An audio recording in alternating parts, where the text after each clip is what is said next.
오늘도 우리 주님께서 이 말씀을 통해서 구체적으로 은혜 주시고 또 만나 주시고 축복해 주실 줄로 믿습니다.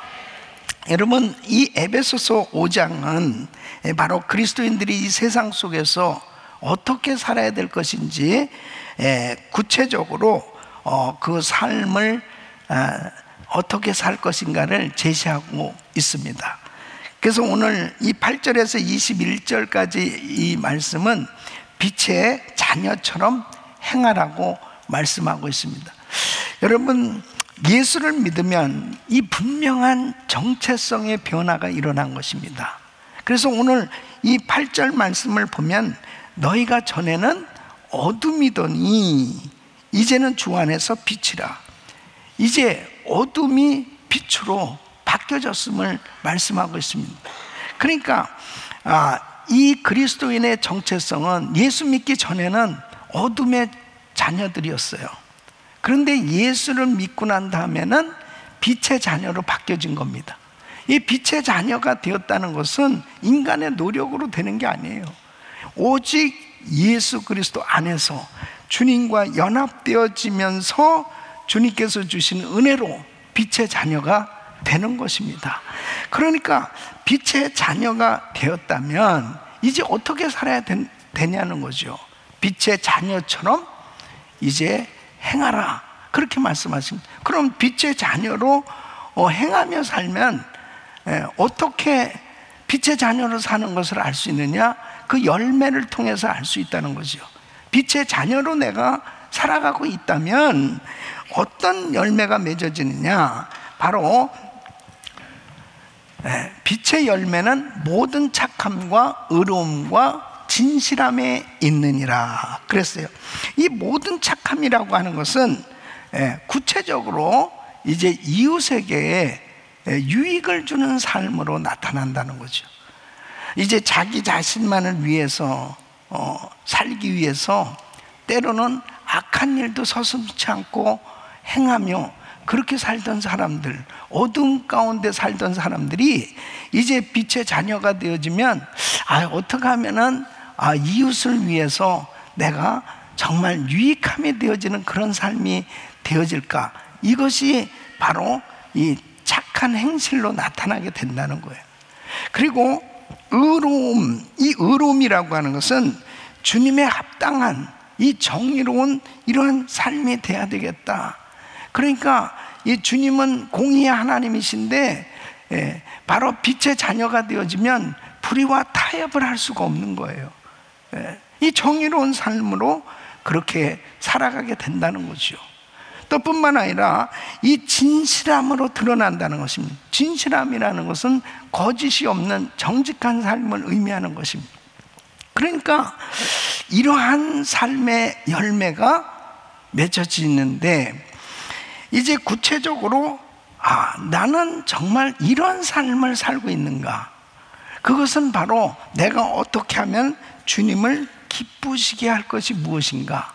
이것을 생각하게 된다는 거죠. 그래서 10절 말씀을 보면은 이 삶 가운데 주께 기쁘시게 할 것이 무엇인가? 시험하여 보라, 이렇게 말씀을 하시는데 여러분들이 정말 예수님을 믿고 난 다음에 달라진 그 삶의 태도가 뭐예요? 어떻게 하면 주님을 기쁘시게 해드릴까? 이런 생각 갖게 되지 않아요? 어떻게 하면 내가 정말 주님을 기쁘시게 해드릴까? 초등학교 다닐 때도 참 선생님을 어떻게 하면 기쁘시게 해드릴까? 그래서 선생님이 무슨 심부름 시키면은 야 한기용 너 물건 좀 가져와 줄 수 있겠니? 나를 지명하여 불러주신 것에 대해서 감격하는 거죠. 야, 선생님이 내 이름을 불러주시다니 너무 좋은 거예요. 그러니까 선생님이 좋으면 그 선생님이 나에게 관심을 가지고 나를 불러주시고 그 심부름 시켜주신 것이 그렇게 좋은 것처럼 정말 우리 주님을 사랑하게 되어지면 그 주님을 어떻게 하면 기쁘시게 해드려 볼까? 그런 생각을 갖게 되는 것입니다. 그러니까 여러분이 지금 그 마음 가운데 나는 정말 주님을 기쁘시게 하는 이런 삶이 되고 있다라고 생각한다면 그것은 참 행복한 것인 거예요. 너무 행복한 겁니다. 그러니까 빛의 자녀라면은 반드시 이렇게 빛의 열매를 맺게 된다는 거죠. 빛의 열매를 맺게 하여 주시옵소서가 아니고 그냥 빛의 열매가 이렇게 모든 착함과 의로움과 그리고 진실함으로 나타나는 이런 삶이 된다는 거예요. 그러면서 이런 삶이 왜 나의 삶 가운데 열매가 이렇게 맺어지기를 원하느냐? 주님이 기뻐하시니까. 그러면 주께 기쁘시게 할 것이 무엇인가? 시험하여 보라. 이 시험하여 보라고 하는 이 단어, 도키마존 테스라는 이 원어는 바로 금속의 질을 판별하는 데 쓰이는 단어입니다. 그러니까 실제로 검증하고 규명해 봐라.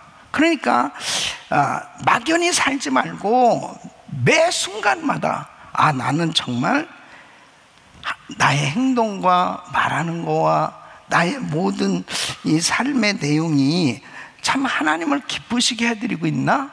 이런 걸 생각해 보는 겁니다. 그러니까 어떤 일을 결정할 때도요, 이건 하나님 기뻐하실까? 그러니까 하나님이 기뻐하실까? 그렇게 생각하면 그것이 가장 좋은 분별이에요. 여러분이 만일 어떤 일에 결정을 해야 될 때 딱 한 가지만 생각하시면 돼. 이거 하나님이 기뻐하실까? 하나님 기뻐하시는 일 같으면 무조건 하면 됩니다. 하나님 기뻐하시면요, 주님이 책임져 주시는 거예요. 근데 내 마음이 좀 찜찜해. 이거 하나님이 기뻐하시지 않을 것 같아. 그럼에도 불구하고 환경에 의해서 어쩔 수 없이 그 일을 선택하잖아요. 그럼 나중에 후회가 막심합니다. 그렇게 하지 말았어야 되는데, 그렇게 안 해야 되는 건데 영락 없어요. 그래서 여러분은 항상 어떤 일을 결정하거나 그런 일을 분별하려고 할 때 하나님이 기뻐하실까? 그것을 생각하시면 반드시 승리하게 될 줄로 믿습니다. 이것은 우리의 삶에 굉장히 중요한 거예요. 순간순간마다 매 순간 만일 하나님이 기뻐하시는가를 생각했다면 나의 인생이 절대로 잘못될 수가 없어요. 잘못된 방향으로 갈 수가 없는 거예요. 그런데 하나님을 기쁘시게 하기보다는 내 인간적인 생각을 갖게 되었을 때 거기서 잘못된 결정을 하게 되는 것입니다. 그러니까 사실 이 처녀 총각들도 결혼을 할 때 분명히 뭐를 잘 생각을 해야 되냐면은 이 만남이 하나님이 기뻐하실까? 하나님 기뻐하실까? 그럼 그 만남이라는 건 뭘로 분별할 수 있겠어요? 배우자에 대해서 뭘로 분별해야 돼?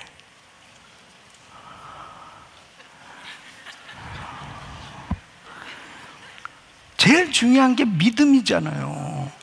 예수 믿냐, 예수 안 믿냐가 그것은요 가장 기본적이지만은 제일 중요한 거예요. 배우자가 정말 예수 믿나? 그러니까 예수를 믿느냐 믿지 않느냐는 것은 서로 평생 결혼 생활하면서 같이 살아가야 되는데 정말 하나님이 기뻐하시는 가정을 이루려면 두 사람이 같이 예수를 믿어야 돼요.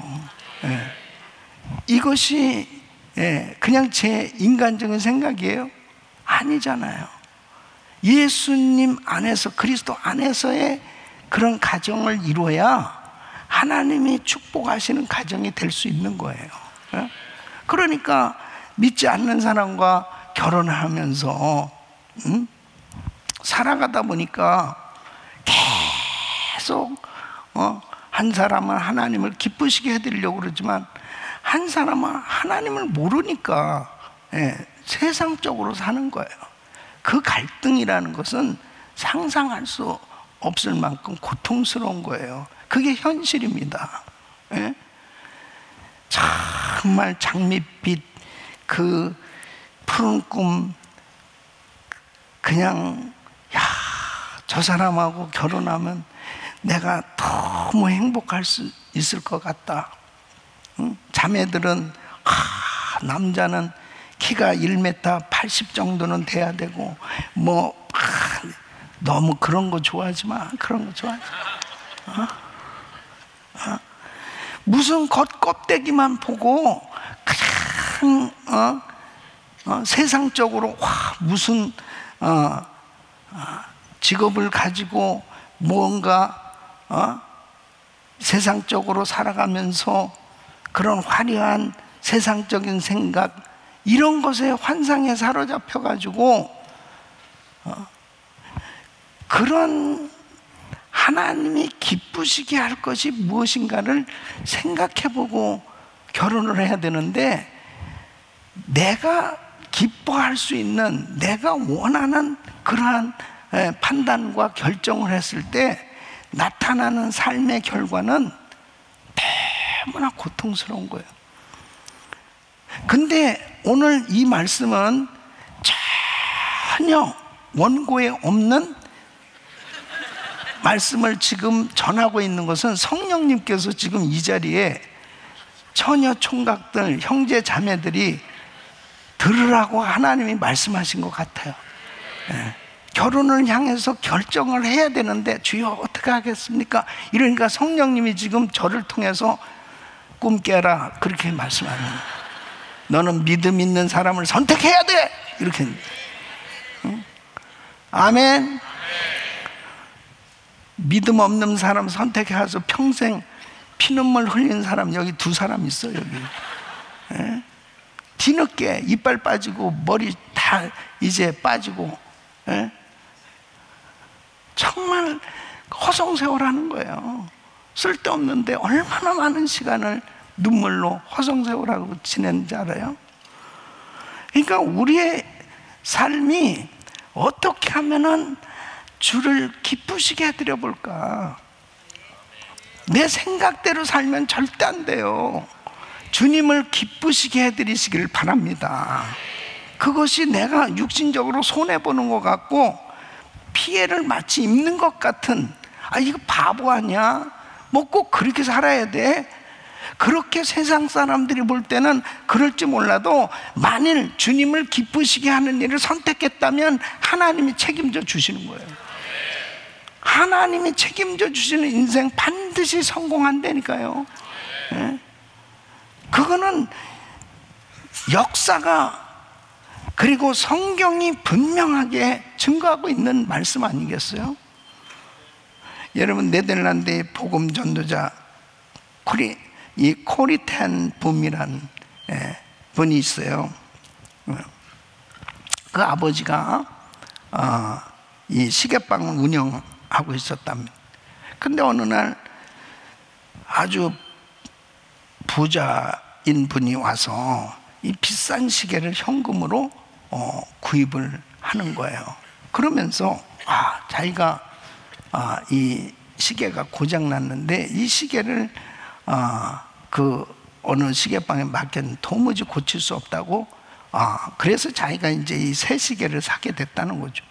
그러면서 그러니까 이 코리의 아버지가 그거 한번 달라고, 그 시계 한번 보자고 그러더니 그거 보고 좀 만지니까 정상대로 고쳐진 거예요. 이거 다 괜찮다고.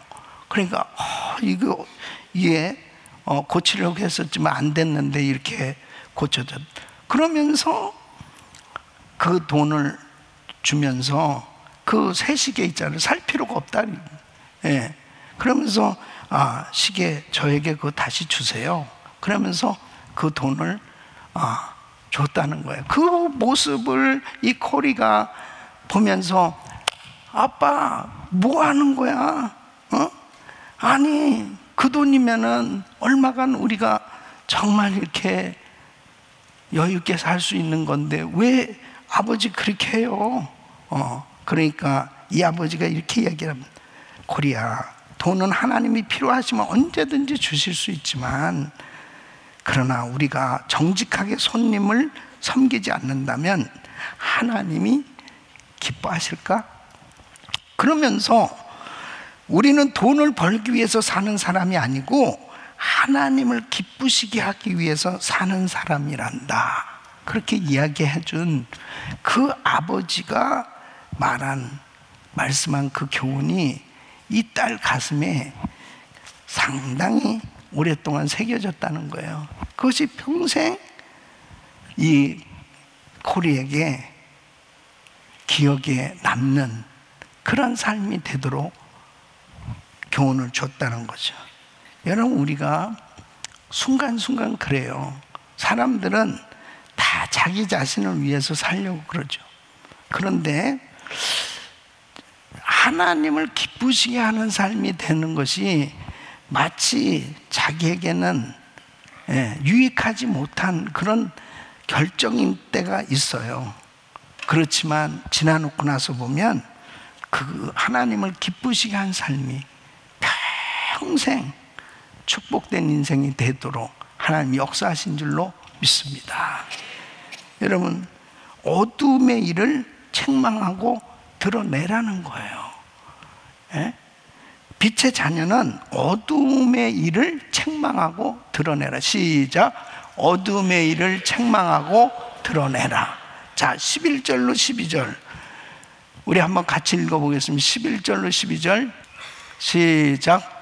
너희는 열매 없는 어둠의 일에 참여하지 말고 도리어 책망하라. 저희의 은밀히 행하는 것들은 말하기도 부끄러움이라. 아멘. 자, 빛은 어둠을 그냥 두지 않는 거예요. 빛이 비춰주면 어둠은 사라지고 그 정체는 다 드러나게 돼 있습니다. 이 바울은 이 원리를 통해서 영적 삶을 설명하고 있는 것입니다. 우리의 삶에도 어두움 가운데 살아가잖아요. 그러면은 잘 몰라요.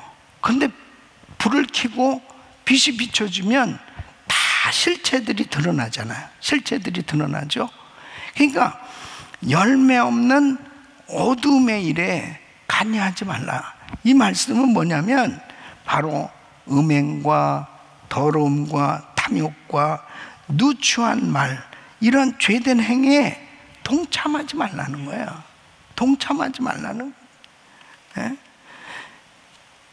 이러한 일에 동참하지 않을 뿐 아니라 도리어 책망하라. 참여하지 않는 정도, 관여하지 않는 정도에서 넘어서서 죄를 드러내고 경고해야 된다는 거예요. 이 분별하고 드러내고 책망하고 분명하게 확고하게 끊어버릴 수 있는 이러한 삶이 되어져야 될 것을 말씀하고 있습니다. 그러니까 빛의 자녀라면은 우리들이 어떻게 살아야 된다? 어둠 행실을 버려야 된다는 거예요. 여러분, 우리가 이렇게 신앙생활 하면서도 참 때로는 이 부분이 해결되지 않는 부분들 많이 있어요. 은밀한 가운데. 여러분, 솔직하게 자신이 혼자 있을 때 뭘 하고 있느냐? 우리가 지금 이제 이 성전에 이렇게 나와가지고 예배를 드릴 때는 자, 빛 가운데 이렇게 거해 있는 거예요, 여러분. 저는 제가 여러분들을 보잖아요. 그러면 다 거룩하게 보여요. 다 거룩하신 분들로 다 보여집니다. 여기서 빛 가운데 다 거하신 분. 근데 집에 가서 여러분들이 부부와 그리고 대화하는 내용과 그 다음에 여러분 자신이 혼자 있을 때에 은밀한 가운데 여러분들의 삶의 모습이 어떠할까? 이러한 것을 주님은 빛이기 때문에 주님께서 비춰주시는 그 하나님의 말씀 안에는 드러나지 않을 게 하나도 없어요. 다 드러나게 돼 있습니다. 그렇잖아요. 그러니까 우리는 빛의 자녀이기 때문에 부끄럽고 정말 은밀한 그러한 죄, 이런 것들에 대해서 다 드러내서 그런 것들을 주님의 보혈로 씻어야 됩니다. 아멘. 성령의 그 빛으로 조명되어졌을 때, 그럴 때 자유함이 있는 거예요. 여러분, 특별히 요즘은 스마트폰 안에 모든 게 다 있잖아요. 이러한 것들이 얼마나 우리 아이들부터 시작해서 온 가족들이 자칫 잘못하면 부끄러운 은밀한 죄, 어둠 속에서 갇혀서 정말 잘못된, 말하기도 부끄러운 그러한 일들을 행하면서 얼마든지 지낼 수가 있어요. 방에서 나오지도 않고 문 걸어 잠그고, 그렇게 아이들 가운데서도 계속 그 어둠에 갇혀서 지내는 아이들, 이런 아이들이 이 빛 가운데 나오기만 하면 사는데, 빛 가운데 나오기만 하면 자유함을 얻을 수 있는데, 그래서 정말 이 어둠을 책망하고 드러내야, 이 빛으로 드러내야 승리할 수 있는 것입니다. 이것이 빛의 자녀의 사명이에요. 그러니까 우리는 이런 어두운 일에 참여하지 않는 정도가 아니고, 어둠 가운데 있는 사람들을 다 빛 가운데로 인도해야 될 사명이 있는 거예요. 나만 그냥 빛 가운데 거하는 것으로 그렇게 사는 그러한 삶이 아니고, 당연히 나는 그렇게 살 뿐 아니라 어둠 가운데 있는 사람들을 어떻게든지 하나님이 기뻐하시는 빛 가운데로 인도해야 됩니다. 그래서 우리가 전도하는 거고 선교하는 거고, 그리고 가까운 형제들에게 권면하고 충고하고, 그리고 그들을 위해서 중보기도 하면서 정말 빛 가운데로 인도하려고 노력하는 것입니다. 사실은 우리가 정말 이게 1,000번째 새벽 예배도 하죠. 그 다음에 우리가 그리스타임 가지고 매일 요즘 욥기서 말씀 묵상하고 있잖아요. 그러니까 사실은 우리가 정말 예배 잘 드리면 빛 가운데 거하는 삶이 될 수 있어요. 이게 자꾸 예배를 피하니까, 여러분, 현장 예배를 드리는 게 얼마나 중요한 건지 알아요? 지금도 우리가 보통 새벽 예배에도 그 온라인으로 한 300, 400 이렇게 접촉하거든요. 많은 성도들이 온라인으로 예배를 참여를 하는데, 저도 이제 이번에도 이 킴넷 컨퍼런스 때문에 시애틀 가서 그 시간에 온라인으로 참 새벽 예배 같이 드렸죠. 드리는데 정말 어려워요. 이 집중하기가 정말 어려워요. 그러니까 참 쉬운 게 아니에요. 그냥 현장 예배 나오는 게 중요한 거예요. 현장 예배. 그래서 이렇게 하나님 말씀을 듣는 가운데 벌써 더러운 것들이 떠나갑니다. 악한 것들이 떠나간다니까요. 찬양하고 말씀은 전하는 건데 하나님의 역사가 일어난다니까요. 그러니까 정말 이렇게 하나님 앞에 내가 어떻게 내 빛으로 드러나는 삶이 되어야 될 것입니다. 이것이 너무 중요한 거예요. 그래서 빛으로 드러나게 하라는 것입니다. 자, 13절로 14절에 보면, 그러나 책망을 받는 모든 것이 빛으로 나타나나니 나타나지는 것마다 빛이니라. 그러므로 이르시기를 잠자는 자요, 잠자는 자요 깨어서, 자는 사람 일어나세요. 잠자는 자요 깨어서 죽은 자들 가운데서 일어나라. 그리스도께서 내게 비추시리라 하셨느니라. 그러니까 바로 이 구절은 뭐냐면 책망의 목적과 그 영적 열매를 강조하고 있는 거예요. 그러니까 정죄가 목적이 아니고 진리를 통해서 죄의 실체를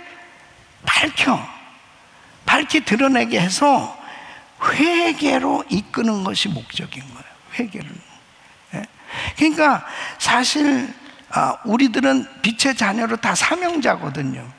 그러니까 우리들 자신은 빛 가운데 거할 뿐 아니라 이제 정말 이렇게 잠자는 자들 있잖아요. 영적으로 잠자는 사람들, 어둠 가운데 있는 사람들, 불신자가 아니에요.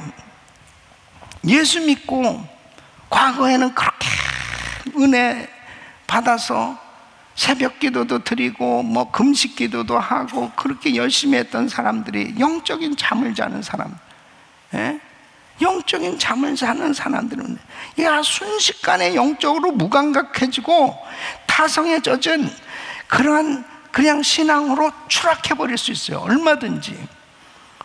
그냥 저는 제가 요즘도 늘 느끼는 게 그거죠.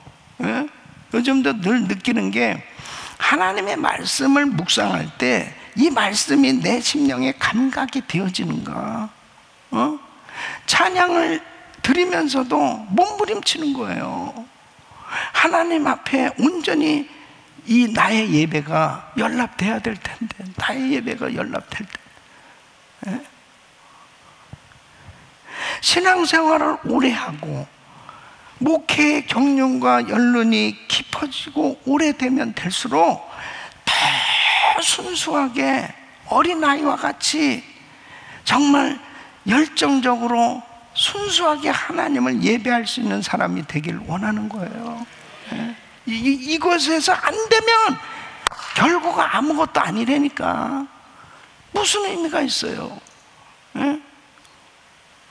아니, 주님 앞에 갈 날이 가까운데 하나님 앞에 나의 모습이 내가 정말 어떻게 순수하게 하나님을 정말 예배하는 예배자로서 하나님 앞에 서는 거지. 내가 무슨 교단의 총회장이고 내가 대형교회 담임 목사고 이런 경력으로 하나님 앞에 서는 거 아니에요. 예배자로 서는 겁니다. 예배자로. 그건 주님만이 아시는 거 아니에요. 주님만이 나의 속을 다 보고 계신 거 아니에요. 빛 가운데 내가 빛으로 드러나는 가운데 나의 모든 것 가운데 책망받을 일은 다 드러나게 되는 거예요. 야, 아무개 목사야, 야, 아무개 장로야, 야, 아무개 권사, 너 그렇게 신앙생활에서 되겠어? 구원받은 거야 당연히 구원받았지. 그렇지만 그 귀한 거룩한 직분을 받은 자로서 너 행실이 그게 뭐야? 너 그 행실이 그 행실이 그게 뭐야? 잠자는 자를 깨우라는 거예요. 잠자는 자를 깨우라는 거예요. 이사야서 60장 1절에 일어나 빛을 발하라. 우리 성도들은 일어나 빛을 발해야 됩니다. 빛을 발해야 돼요. 무슨 신앙생활 졸업이 있습니까? 우리 그룹장님들 4년 하면 4년, 야, 나 졸업했다. 이제 새벽기도 안 나가도 되고 주일도 가끔 빼먹어도 되겠구나. 그런 사람 없겠지만, 예? 무슨 졸업이 있습니까? 신앙생활은 한결 같아야 되는 거예요. 한결 같아. 빛으로 드러나는 거예요. 빛으로. 우리 예수님 빛이란 말이에요. 예? 겉과 속이 같아야 되는 거예요. 투명해야 되는 거예요. 드러나야 되는 거예요. 예? 여러분, 깨어난다는 것은 회개하고 새 출발을 하는 걸 의미하는 것입니다. 회개하고 새 출발을 할 수 있기를 바랍니다. 항상 주님 앞에 회개하고 새로운 변화를, 끊임없는 영적 도약을 기대하면서 나가야 하나님이 기뻐하시는 뜻대로 살아갈 수 있어요. 우리 귀한 성도님들, 이 시대가 얼마나 급변하고 있는지 모릅니다. 너무나 급변한 시대는.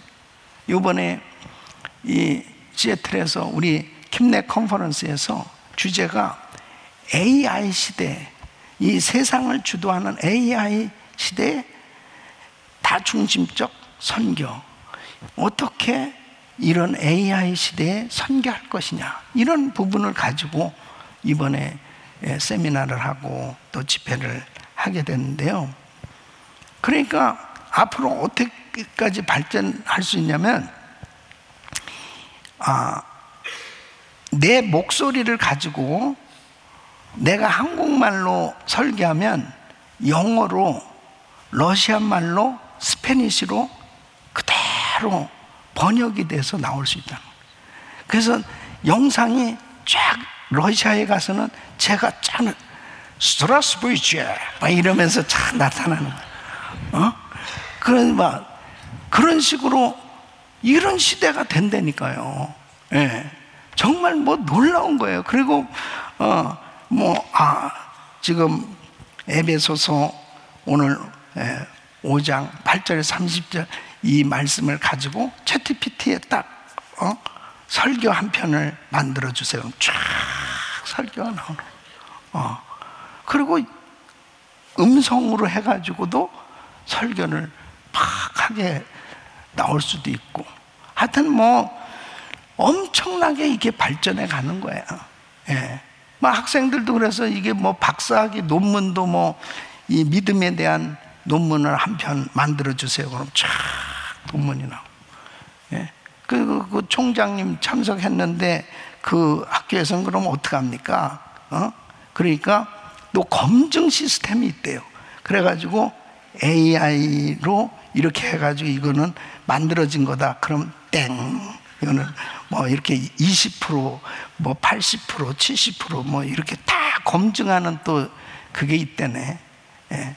그리고 성도들도 이렇게 앉아가지고 지금 목사님이 설교하는 게 챗GPT로 지금 만들었나 이거 다 알 수 있다는. 그러니까 목사님들도 조심해야 되는 거야. 예. 자기 설교인가. 그런데 중요한 것은 AI가 그렇게 기술이 발전해도 영혼을 변화시킬 수는 없는 거예요. 생명을 얻을 수 있는 것은 성령님이 하셔야 되는 거예요. 성령님이. 성령님이 하셔야 되는 거예요. 회개는 누가 해야 되는 거예요? 자기가 회개해야 돼.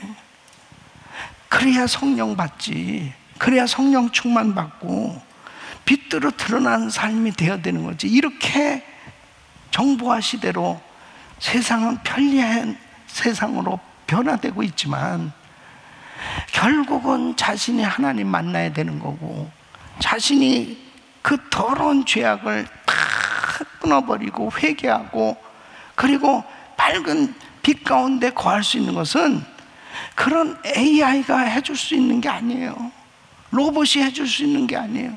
다른 어떤 지식이 자기를 변화시킬 수 있는 게 아니고 오직 하나님의 말씀만이 우리를 변화시킬 수 있는 줄로 믿습니다. 빛으로 드러나게 하라는 거예요. 사랑하는 성도 여러분, 요즘 저는 그런 생각을 정말 많이 해요. 이제 이 세상 이 마지막 때가 되면 마지막 때면 희한한 일들이 정말 많이 일어나게 될 뿐 아니라, 무엇보다도 하나님 앞에 가까이 나오게 하는 것을 방해하는 일들이 많이 생겨지게 되는 거예요. 개인주의적으로 살아가는 거죠. 그래서 모든 것, 사람이 필요 없습니다. 그냥 자기 혼자서 모든 것을 다 하고서 살도록, 물건을 오다 하고 음식을 오다 하고 그냥 편리하게 자기 개인주의 중심으로 살아가는 거예요. 예배도 이렇게 나와서 드릴 필요 없어. 그냥 이렇게 온라인으로 예배를 드리고 또 온라인으로 헌금하고, 그리고 그냥 사람도 만나고 싶지도 않고, 점차적으로 이건 마지막 때 징조예요. 이럴수록 주님의 말씀은 모이기를 피하려고 하는 사람들의 습관과 같이 하지 말고 모이기에 힘쓰라고 말씀하신 거죠. 두세 사람이 내 이름을 모인 곳에 나도 그들 중에 있느니라. 그리고 자꾸 빛 가운데 거해야 돼요. 자꾸 빛 가운데 거해야 돼요. 그 주님을 가까이 하는 것이 빛 가운데 거하는 거예요. 하나님의 말씀 가운데 거하는 거예요. 그 사람만이 승리할 수 있습니다. 우리 사랑하는 성도 여러분, 힘들고 어려울수록, 너무 속상하고 괴롭고 고통스러울수록 자꾸 주님께 나와야 돼요. 예배에 그럴수록 더 참여해야 돼요. 그럴수록 더 가정교회 식구들 더 같이 만나서 식사도 같이 하고 찬양도 하고 자꾸 그래야 돼. 그래야 이 어두운 세력이 떠나가는 것입니다. 요즘 시대에 너무 우울증 환자가 많아지고 있어요. 점점 우울증 환자가 이게 급증하고 있단 말이에요. 그게 이 시대가 지금 그렇게 계속 어둠 가운데로 계속 악한 세력들이 몰아내는 거예요. 끊임없이. 그럴수록 다 예배에 나오는 거예요.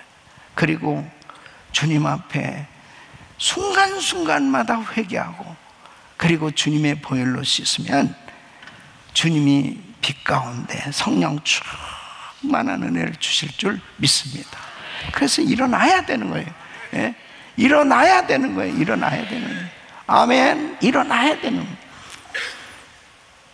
한번 여러분 생각해 보세요. 나는 빛 가운데 거하고 있나? 한번 생각해 보세요. 나는 빛 가운데 거하고 있나?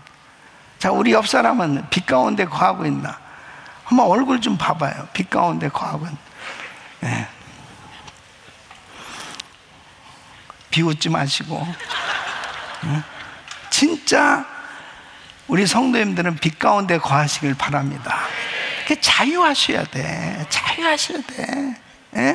묶이지 마요. 자유하셔야 돼. 예수님이 이미 십자가에서 나의 죄와 저주와 질병과 가난을 다 담당하시고 승리하셨습니다.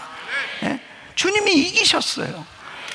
우리는 정말 이기신 예수님과 함께 빛 가운데 거하면서 당당하게 세상을 향해서 책망하면서 담대하게 살아야 될 줄로 믿습니다.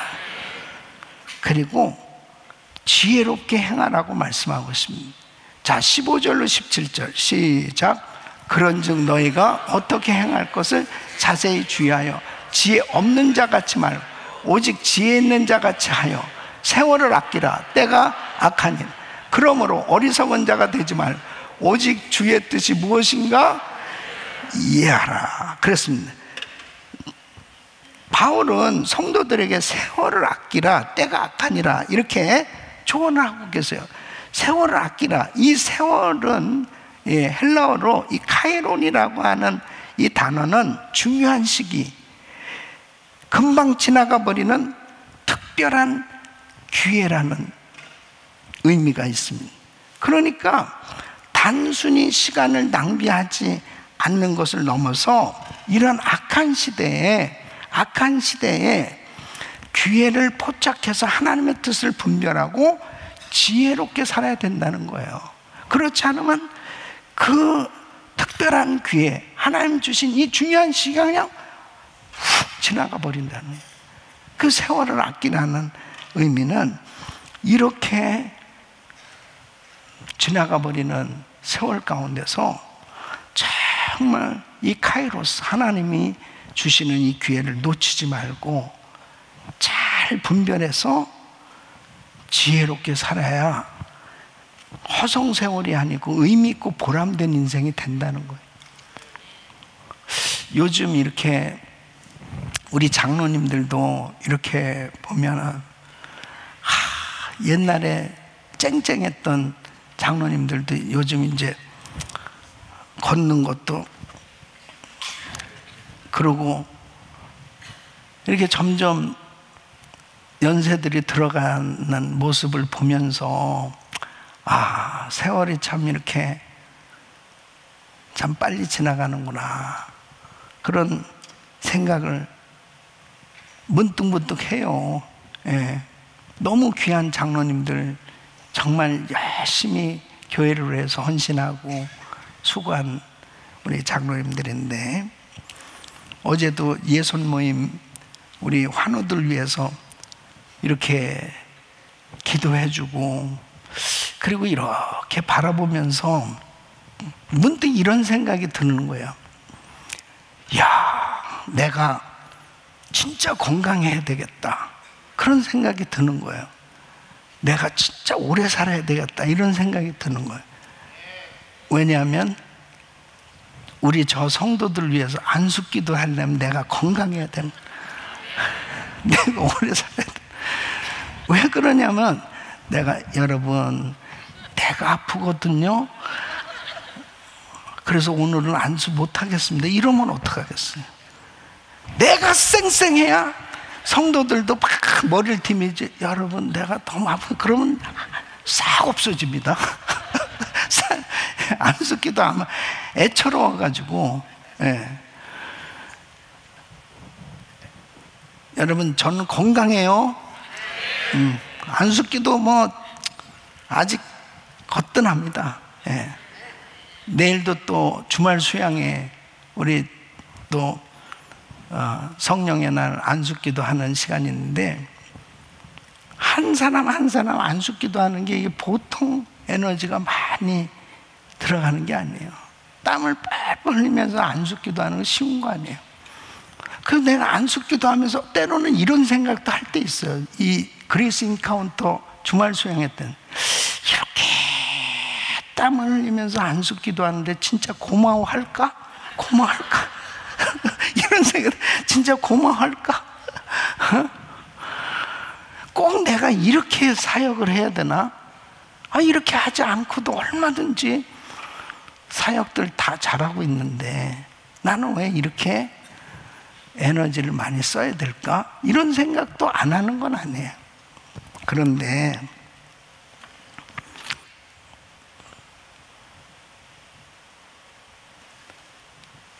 구원은 믿음으로 받지만요, 은사, 축복은 구함으로, 행함으로 받는 거예요. 나도 하나님을 기쁘시게 해드리기 위해서 축복의 통로로 내가 성도들을 위해서 좋은 말하고 축복의 말을 하고 안수기도를 하고, 이 모든 것은요 심는 겁니다. 성도들을 위해서 축복을 심으면 성도들의 삶에 축복의 열매가 맺어지게 돼 있어요. 반드시 그렇게 돼 있습니다. 예? 그래서 심는 거예요. 예. 그 하나님의 약속의 말씀은 그대로 이루어지는 거예요. 에콰도르의 가장 어려운 지역, 그 식인종 아쿠아 부족 선교를 위해서 선교사로 가서 사역하다 순교한 이 짐 엘리엇은 그의 낡은 노트에 이렇게 적었다고 합니다. 게으르고 마른 막대기 같은 제 삶에 불을 붙이시고 당신을 위해 타오르게 해주십시오. 나는 긴 생명을 원치 않습니다. 오직 예수님같이 가득 채워진 삶을 살기 원합니다. 이 짐 엘리엇이 동료 4명과 함께 그 식인종, 그 아오카 부족에게 복음을 전하다가 결국 그 창에 맞아 순교하지 않습니까? 예? 정말 이 짐 엘리엇은 대학을 수석으로 졸업할 만큼 엘리트였는데 그 20대의 젊은 나이에 참 그 아깝게 순교를 했어요. 근데 그의 그 일기장에는 이렇게 기록했답니다. 영원한 것을 얻기 위해 영원하지 않는 것을 버리는 사람은 바보가 아니다. 여러분, 우리에게 하루 24시간이 주어졌어요. 그 주어진 24시간, 그 시간 어떻게 쓰느냐? 바로 삶의 질이 달라지는 거예요. 하나님을 어떻게 기쁘시게 해드릴까? 어떻게 하면은 나의 삶이 정말 하나님을 좀 더 기쁘시게 해드리는 그런 삶이 될 수 있을까? 숯과 다이아몬드는 동일한 원소 탄소로 이루어졌다고 합니다. 하나는 귀한 보석이 되고 하나는 연료로 쓰여지는데 이 차이를 만드는 것은 시간과 압력 그리고 선택이라는 거예요. 그래서 다이아몬드와 같은 인생이 될 수도 있고 숯처럼 사라질 수도 있는, 바로 우리에게 주어진 이 시간 가운데 내가 어떻게 살아가느냐에 따라서 내 인생이 다이아몬드처럼 빛나는 그런 인생이 될 수도 있고 숯처럼 사라질 수도 있다는 것입니다. 다이아몬드 통째로 주는 그런 삶은 없다는 거예요. 내가 그것을 가꾸고 다듬어야 하는 것은 우리의 몫이라는 거죠. 하나님 우리에게 주신 이 소중한 시간 지혜롭게 행하며 살 수 있기를 예수 이름으로 축원합니다.